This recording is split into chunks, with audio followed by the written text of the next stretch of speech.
Hi, so artifact power is something that's been bothering me a little bit lately. I was discussing it on the Azeroth review in terms of how my views of it have changed from Legion to Battle for Azeroth. Now, it does the same thing, but it's how I play the game that's changed very differently. In Legion, as I have been doing for many years, I was mythic raiding, raiding at a high level.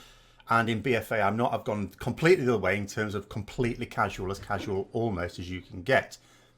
And my view about what artifact power does has completely changed.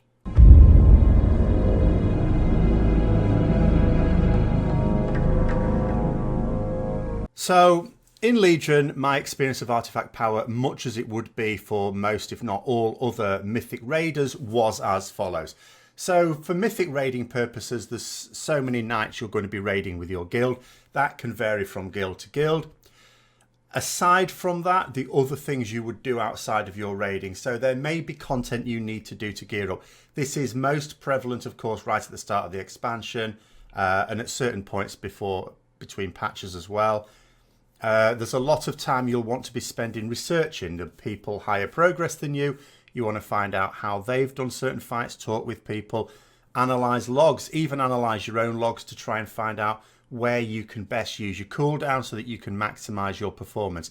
A lot of these things take quite a lot of time within raiding, and then there's the general farm if you've got enough gold to be able to get any consumables you need or repairs. It depends what the guild provides. You may need to provide some things yourself. And that's how raiding was for a good long time.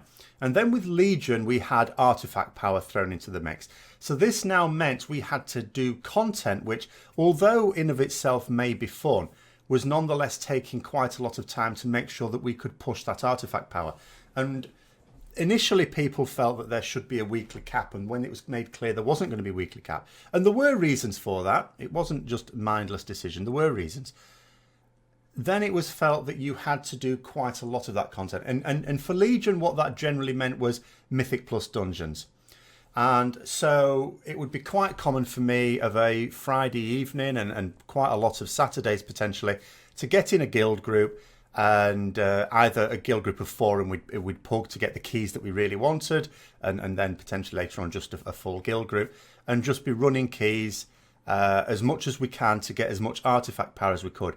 Because it didn't matter how effectively you farmed your gear, how much you got from raids or any other sources, you were always going to be a bit behind if your artifact power wasn't as advanced as it could have been.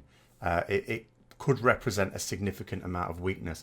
Despite the catch-up, the catch-up when you're playing at the top level is not actually going to allow you to be miles behind other people. Now, my perception of this was that this was a massive ball ache for Mythic Raiders. I saw a lot of good Mythic Raiders stop playing the game completely. And the reason for this is because although in a guild it's always been the case, you always like it when the members of that guild do social things as well. You don't really want what are called raid loggers, people who only log on for raids. But nonetheless, a lot of quite competitive guilds has some of these people, and they can be very good raiders. It doesn't stop them being very good raiders. You obviously, it's nicer if you can have a more social side to it, but at the same time, you're not going to kick them out of your raid group when they're a really good raider just because they're only there for the raids, because that's the principal purpose of that guild. And these people were then saying, well, I don't have the time to raid and do all this other stuff as well. They had time to raid, they had time to analyze logs and do their research tasks, which didn't have to be done in game. They had the time to get enough gold to pay for their consumables, repairs, whatever else, and that was it. And they managed that around the rest of their life. All of a sudden, add in a load of almost infinite AP farming, didn't have enough time, dropped out. Now, obviously, as a Mythic Raider, that made me feel quite bad. But the way I always viewed it is, I always thought, well, artifact power isn't for serious players. Even though serious players are getting the most benefit out of it, it's the most important to us. The device is not in the game for us. It's really there, surely, for casual players, because it's a way of saying, yeah, okay, you can, subscribe for a month and get some gear from LFR, but actually it's not going to be all that good unless you've got your AP up, because every time you get yourself another AP level, that weapon gets stronger. It's something that you could effectively farm, because when you're doing lots of other content to get gear, there's that RNG element, and you can't guarantee you're going to get an upgrade if you do a week worth of whatever. But if you do a week worth of AP farm and you go up a level or more, you are going to get stronger. This is guaranteed. You can see a bar filling up. When that bar fills up, your character has just got stronger. And the emphasis was on getting people to do things regularly, and then giving the impression that, all right, we're giving you a bit of catch up in terms of the artifact knowledge, but at the end of the day, you are going to be falling behind. If you unsubscribe for a couple of months, you're going to come back, you're going to be behind. So, keep them playing, keep them keeping that AP up. And maybe then they start to think to themselves, well, I'm playing World of Warcraft quite a bit, I'll stay subscribed. And I always felt that that was the plan there. Now, going into BFA, I've completely changed because I have run out of time. I knew before summer that work this year was going to step up to 2 levels. It was going 2 gears up, and I was not going to have enough time for raiding. It's gone up so much I wouldn't even have time for old style raiding. I certainly don't have time for raiding plus all the other things you have to do alongside it. So I had to give that up and just become a casual player. I still enjoy the game enough to play it casually.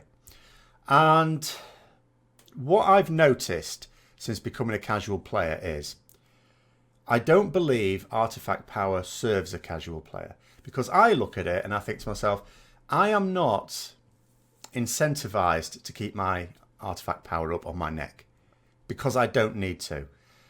Think about the content I'm doing. At best, I'm wanting to do some Mythic Plus dungeons to reasonable level, plus 10s or something like that. I'm not even getting to do that each week because I really don't want to I'm not going to pug them. It's not a case I just don't want to. I refuse.